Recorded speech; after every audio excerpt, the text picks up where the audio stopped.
Picture this: two families, same neighborhood, same grid-down blackout. Both had months of warning. Both saw the same headlines. Both thought they were prepared. But by day 3, one family is cooking lentils on a rocket stove, laughing over a game of cards, and sleeping warm under wool blankets. The other? They're shivering outside a gas station, trying to trade their iPad for a can of beans, and scavenging pet food just to make it through the night. What made the difference? Not luck.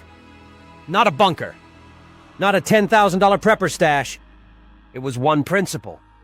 One rule that separates survivors from victims every single time, the 80-20 survival rule. Here's the cold, hard truth. 80% of your survival outcome comes from just 20% of your preps. Get that 20% right and you'll thrive while the world crumbles. Get it wrong, and no amount of gear, gadgets, or unopened MREs will save you. Most preppers? They're overpacked and underprepared. They confuse buying with planning, gear with skill, and checklists with actual survival. When the collapse hits, whether it's economic, environmental, or global, there's no room for error. This video is about cutting the fluff and focusing on the essentials that actually matter. Because when the lights go out, you won't wish you had another freeze-dried pudding bucket. You'll wish you had mastered the 20% that keeps you alive. Let's get into it. 1. The 20% of gear that covers 80% of emergencies. Let's face it, prepper gear is addictive. The titanium spork that doubles as a grappling hook. The tactical vest with more pockets than you'll ever use. The fire starter shaped like a grenade because apparently survival needs to look cool. You scroll, you click, and suddenly your cart is full of shiny toys that scream prepared. But here's the harsh truth. Most of that gear is dead weight. It won't save you when the grid goes down. It won't keep you alive when the stakes are real. In a true emergency, only a small fraction of your gear will actually matter. The rest? It's just clutter, a distraction from what's essential. So what makes the cut? Start with the most basic human need, water. Without clean water, you're done in 3 days. Less if you're sweating, vomiting, or rationing sips while your family begs for more. A gravity-fed water filter like a Berkey or Alexa Pure is a must-have for home use. For mobility, pack portable options like Life Straws or Sawyer Minis. But here's the kicker. Owning them isn't enough. If you haven't practiced filtering muddy creek water or tested your gear, you're gambling with your life. Next, fire. A reliable fire starter isn't just a luxury, it's survival gold. But don't stop at a single ferro rod and a prayer. Redundancy is key. Pack lighters, waterproof matches, and cotton balls soaked in petroleum jelly. Then practice. Build fires in the rain with cold hands or when you're stressed. A fire isn't just for cooking, it's your heat, your signal, your purifier, and your morale booster. Lighting is another critical category. When the power's out, your world shrinks to darkness. A headlamp, backup flashlights, and lanterns with rechargeable batteries are non-negotiable. Pair them with a solar charger to keep them running. Chemical light sticks are also invaluable for signaling or silent visibility. Cutting tools are next. Forget the oversized Rambo knife. What you need is a dependable fixed-blade knife and a multi-tool. These will handle everything from skinning game to opening cans, fixing gear, and building shelter. Keep them sharp and tested. Finally, clothing. Not the trendy, tactical kind, but functional, weather-appropriate layers. In cold climates, prioritize base layers, waterproof outerwear, gloves, and a hat. Hypothermia doesn't care how cool your gear looks. These 5 categories, water filtration, firemaking, lighting, cutting tools, and climate-appropriate clothing, are your survival pillars. Everything else? It's fluff. If it doesn't serve a core function or can't be carried and deployed under pressure, it's not survival gear. It's just noise. 2. The 20% of skills that keep you alive. Gear is great until you don't know how to use it. The brutal reality is that most preppers are drowning in gear but starving for skills. They've got the tools, but when the moment comes, they're fumbling with instructions or Googling how to start a fire while their phone battery dies. In a real crisis, skills beat stuff every single time. So, what are the survival skills that actually matter? Start with fire making. It's easy to light a fire on a sunny day with dry twigs and a lighter. But can you do it in the rain? With frozen fingers? When you're hungry and stressed? If you haven't practiced building fires in less than ideal conditions, you're not ready. Learn to identify natural tinder like birch bark, fatwood, or cattails. Practice with damp wood.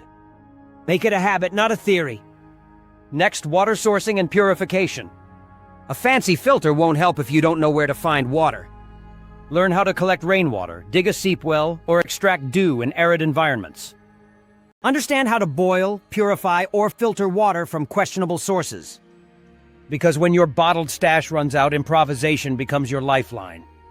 First aid is another non-negotiable skill. And no, a basic first aid kit isn't enough. You need to know how to stop bleeding, splint a broken bone, treat burns, and perform CPR. Learn when to use a tourniquet and when not to. In a collapse, you're the medic. Take a course, print a guide, and practice until it's second nature. Navigation is equally critical. GPS is great until it's not. Can you read a map? Use a compass? Identify natural landmarks? If your phone dies or the grid goes down, you need to know how to find your way, whether it's escaping a city or navigating the wilderness. Finally, situational awareness. This is the skill that keeps you out of trouble before it starts. Learn to scan a room, watch hands instead of faces, and read the tension in a crowd. This isn't paranoia, it's survival. The ability to spot a threat and avoid it is often the difference between safety and disaster. The best part? These skills are free. They can't be stolen, and they don't expire.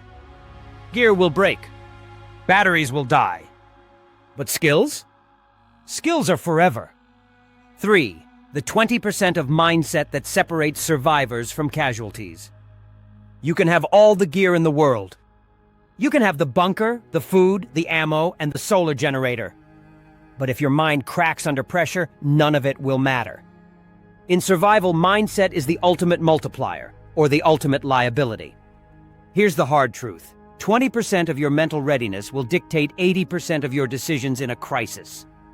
When the grid goes down, when the water stops flowing, or when someone knocks on your door at midnight, your mindset will determine whether you act or freeze. Most people underestimate how loud the silence gets when modern life disappears. No phones, no updates, no cops coming, no app to tell you what to do next. In that void, your mind becomes your worst enemy. Panic sets in. Or worse, paralysis. So what does a survival mindset look like? First, stress inoculation. You can't just read about survival, you have to live it. Go camping in the rain with minimal gear. Fast for 24 hours? Walk into a crowded area and practice scanning exits. Push yourself out of your comfort zone now so it's not a shock when the stakes are real. Second, decision-making under pressure. Train your brain to act, not freeze. Create scenarios and run through if-then choices. If X happens, then I do Y, drill it until it's automatic. Third, emotional control. Fear is contagious. If you lose it, your family loses it. Learn to anchor yourself. Practice breathing techniques. Build routines to create structure in chaos. Fourth, detachment from normal. This is the mental killer most people don't see coming. We're wired to crave normalcy. Maybe the power will come back. Maybe the police will show up. That hope for normalcy delays action. Survivors adapt quickly. They let go of what was and focus on what is. Finally, purpose. Survival isn't just physical. If you don't have a reason to keep going, family, faith, freedom, you'll burn out. Find your why now so it carries you when it matters. Remember, you don't rise to the occasion. You fall to your level of training, and mindset is the foundation of it all. Cultivate it now, because when the world falls apart, the real battle starts in your head. 4. The 20% of food and water that buys you 80% of survival time. When disaster strikes, most people panic buy with their emotions, not their brains. They grab what's familiar, cereal boxes, frozen pizzas, and trendy snacks they saw on TikTok. But survival isn't about comfort food or Instagram-worthy meals. It's about efficiency. The 80-20 rule applies here too. 20% of the right food and water planning will buy you 80% of the time you need to stabilize, bug out, or rebuild. Let's start with water, the most critical resource. You can survive weeks without food, but without water, you're done in 3 days. And no, you don't need a $1,000 purification system or a degree in hydrology. You need 3 things: storage, sourcing, and purification. Store at least 1 gallon of water per person per day. For a 2-week emergency, that's 14 gallons per person. Use stackable containers, water bricks, or even repurposed jugs. But don't stop there. Storage is just step 1. You also need a backup water source, rain, creeks, lakes, or wells, and at least 2 ways to purify it. Portable filters like the Sawyer Mini or Life Straw are great for field use, while gravity-fed systems like Berkey are a deal for home setups. And here's the kicker: test your gear. If you've never filtered Muddy Creek water, you're not ready. Now, food. Most pantries are a mess: random cans, snacks, and items that expire in a year. That won't cut it. You need shelf-stable staples that meet 5 criteria: high in calories, easy to prepare, require minimal water, have a long shelf life, and won't spike your blood sugar. Think rice, oats, lentils, canned beans, pasta, peanut butter, and powdered milk. Pair these with canned proteins like tuna, chicken, or Spam. Add spices, bouillon, and multivitamins, not for luxury, but for morale. A warm, familiar meal can reset your brain and keep you from making panic-driven decisions. Cooking is another overlooked aspect. Can you prepare food if the power's out? A camp stove with fuel, a solar oven, or a rocket stove solves that problem. And don't wait for a crisis to test it. Once a month, cook a full meal using only your backup system. Here's the bottom line: you don't need a gourmet prepper pantry. You need calories, water, heat, and simplicity. The more complicated your plan, the more likely it is to fail under pressure. Stick to the basics, rotate your stock, and you'll buy yourself the most valuable resource of all: time. 5. The 20% of power that keeps you alive. When people think of off-grid power, they imagine recreating their modern lives. Lights in every room, a fridge humming in the background, maybe even a coffee maker or air fryer for comfort. That's the first mistake. In a grid-down crisis, 80% of the power you think you need is just luxury disguised as necessity. The real question is, what do you actually need to stay alive, stay informed, and stay in control? Let's start with the hard truth. Your refrigerator is a power hog. It can pull anywhere from 100 to 800 watts, and in an outage, it becomes a black hole for your generator or battery bank. After 2 days, most of the food inside will spoil anyway. Unless you have industrial-grade solar and battery storage, forget about keeping the fridge running. Instead, focus on rotating perishables early and relying on shelf-stable meals. So what should your power priorities be? First, medical devices. If someone in your family depends on a CPAP machine, portable oxygen, or insulin refrigeration, those become your top energy priorities. Nothing else matters until those systems are stable. Next, communication. A simple crank or solar-powered NOAA radio can keep you updated on evacuation zones, water boil orders, or nearby unrest. Without information, you're flying blind, and that's a shortcut to danger. Lighting is another critical need. When night falls, panic sets in fast. LED lanterns and flashlights are efficient and reliable. Pair them with rechargeable batteries and a solar charger to keep them running. Chemical light sticks are also a great backup for signaling or silent visibility. Climate control is often overlooked, but can be life-saving. USB-powered fans in hot climates or heated pads in the cold require minimal wattage, but can massively improve comfort and decision-making, especially for kids, elders, or those with medical conditions. Now let's talk numbers. A solar generator like the Jackery 1000 or Bluetti EB70S can power phones, radios, lighting, and fans for days, especially when paired with solar panels. You don't need to run your whole house. You need to keep 5 or 6 small but vital items online. Here's where most people go wrong. They spread their energy budget across non-essentials. Then, when they need to charge their comms or medical devices, it's too late. The second part of this 20% is recharging strategy. Solar is ideal because it doesn't rely on fuel or the grid. But not all solar setups are created equal. You need battery storage, not just panel access. Test your system. Run a 72-hour simulation and see what fails first. Finally, stealth. Power draws attention. A noisy generator is a beacon for desperate neighbors or worse. Use it sparingly, consider soundproofing, or go silent with solar. Blackout curtains are essential for nighttime lighting. Visible power during a collapse is a billboard that screams, "Resources here! Strip it down!" Prioritize health, communication, and awareness. That's the 20% of power that makes the 80% difference. 6. The 20% of community that keeps you safe. When the world goes dark and the sirens stop, you'll hear something else. Footsteps, whispers, the sound of people moving through neighborhoods. Some will be looking for help. Others will be looking for targets. This is where the lone wolf fantasy dies. In real-world collapse scenarios, the people who try to go it alone often end up overwhelmed, exhausted, or worse. Survival isn't about solitude. It's about the 20% of people you can actually trust. This doesn't mean building a 20-person militia or handing out radios to everyone on your street. That's a rookie mistake. More people don't equal more security. In reality, small, tight-knit groups work best. 2 or 3 people who are calm under pressure, morally aligned, and useful when things go sideways. That's your survival core. Building community is hard, but it's essential. People panic. People steal. People freeze. But if you've built real relationships before a disaster, even with just a couple of neighbors, you've created a buffer most preppers miss. Maybe it's the mechanic across the street, the EMT 2 doors down, or the quiet neighbor who always has extra canning jars. These are the people who make the difference. In every major disaster, from Hurricane Katrina to Venezuela's collapse, small local groups have been the backbone of survival. Street patrols, shared supplies, emergency childcare, someone to keep watch while you sleep. That's where survival lives. Not in your bunker, but in your circle.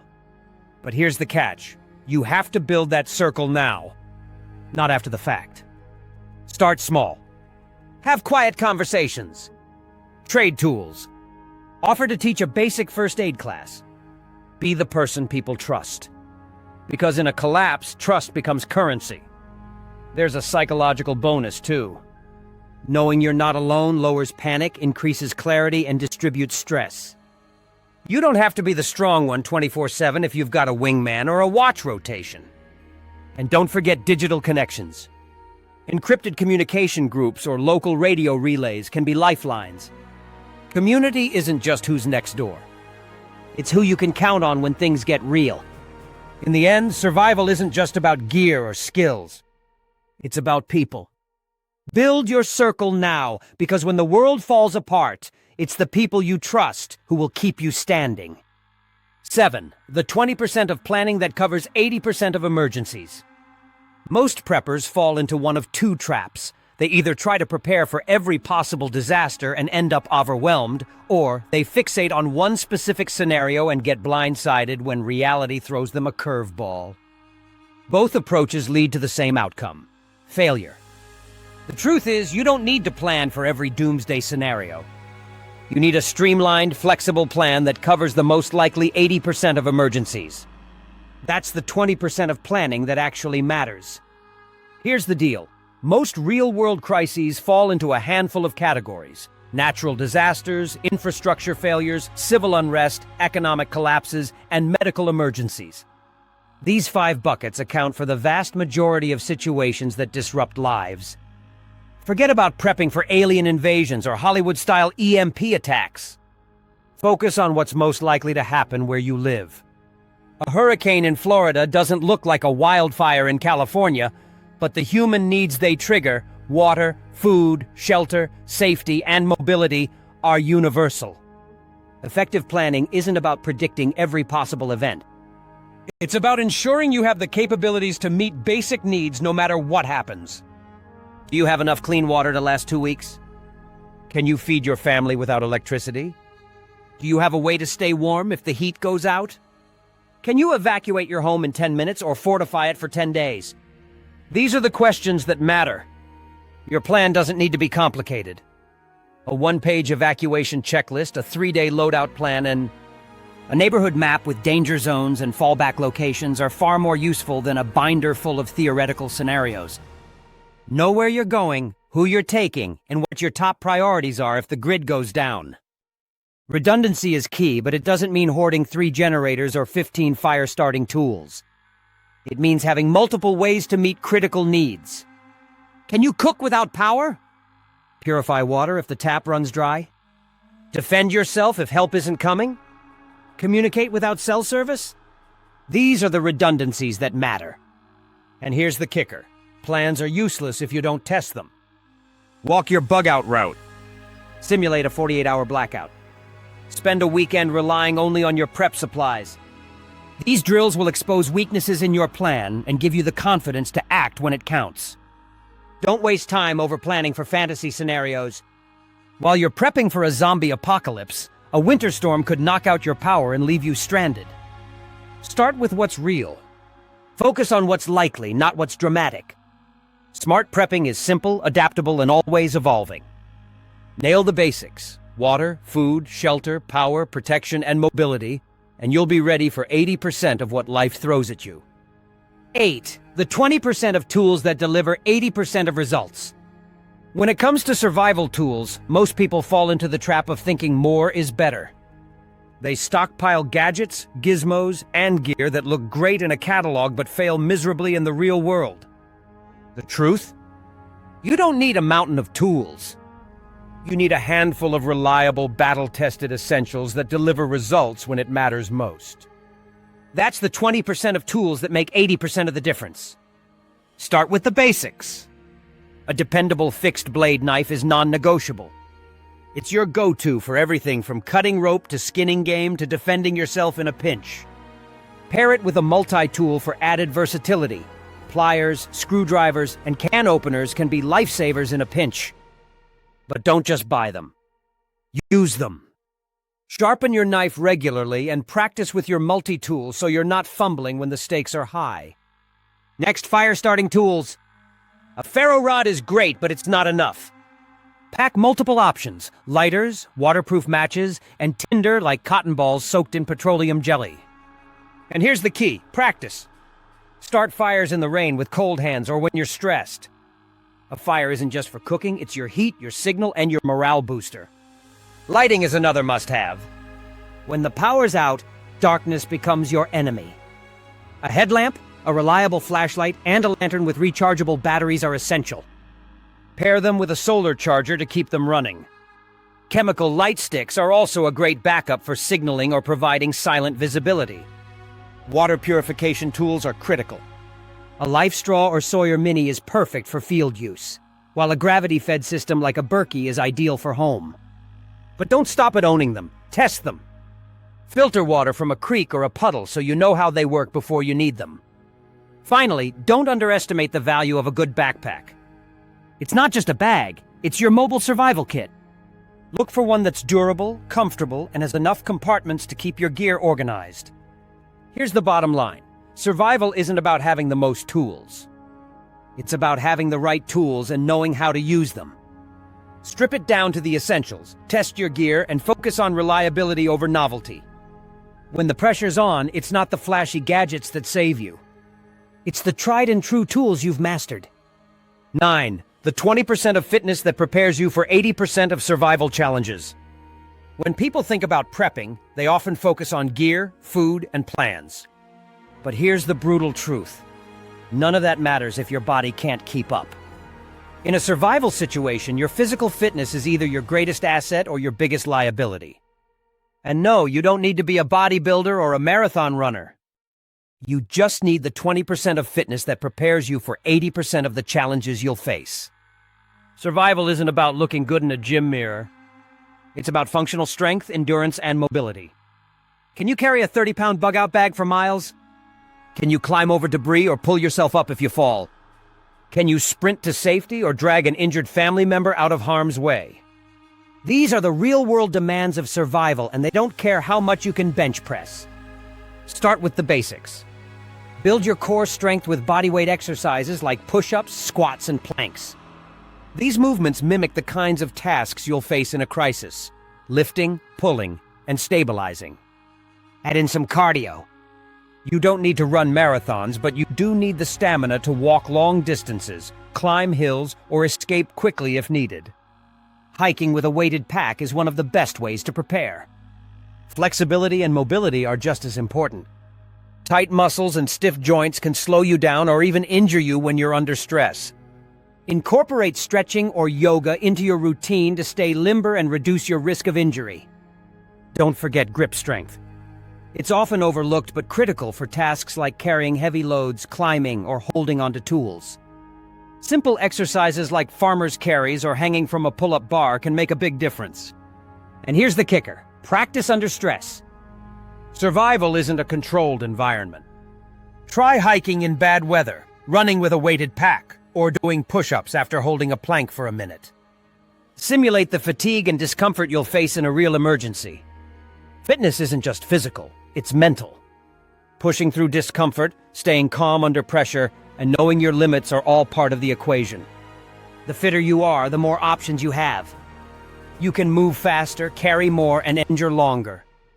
And in a survival situation, options mean survival. 10. The 20% of mental toughness that gets you through 80% of the fight. When the world falls apart, your mindset will determine whether you make it or break it. You can have all the gear, all the plans, and all the skills, but if your mind cracks under pressure, none of it will matter. Mental toughness isn't just a nice-to-have. It's the foundation of survival. And the good news? You don't need to be born with it. You can build it. The first step is stress inoculation. Most people live their lives in comfort, avoiding stress whenever possible. But in a survival situation, stress is unavoidable. The only way to prepare is to expose yourself to controlled discomfort now. Go camping in the rain with minimal gear. Fast for 24 hours. Take a cold shower. These small challenges train your brain to stay calm and focused when things get tough. Next, develop decision-making under pressure. In a crisis, hesitation can be deadly. Train yourself to act quickly and decisively. Create scenarios and run through them. If X happens, I do Y. If the power goes out, I grab this. If I can't go north, I reroute here. The more you practice, the more automatic your responses become. Emotional control is another critical component. Fear, anger, and panic are natural, but they're also contagious. If you lose it, your family loses it.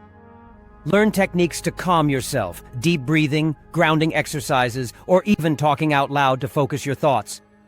Build routines to create structure in chaos, like setting times for meals, watches, or tasks. Adaptability is key. Survival isn't about sticking to a plan. It's about adjusting when the plan falls apart. Let go of the idea of normal. The faster you accept the new reality, the faster you can adapt. Survivors don't waste time wishing things were different. They focus on what's in front of them and make the best of it. Finally, find your purpose. Survival isn't just physical, it's emotional and psychological. If you don't have a reason to keep going, the grind will wear you down. Whether it's family, faith, or a future you're fighting for, find your why now. It will carry you through when everything else feels impossible. Mental toughness isn't about being fearless. It's about feeling the fear and moving forward anyway. It's about staying calm, staying focused, and staying adaptable. Because when the chips are down, your mind is your most powerful survival tool. Build it now, and it will carry you through 80% of the fight.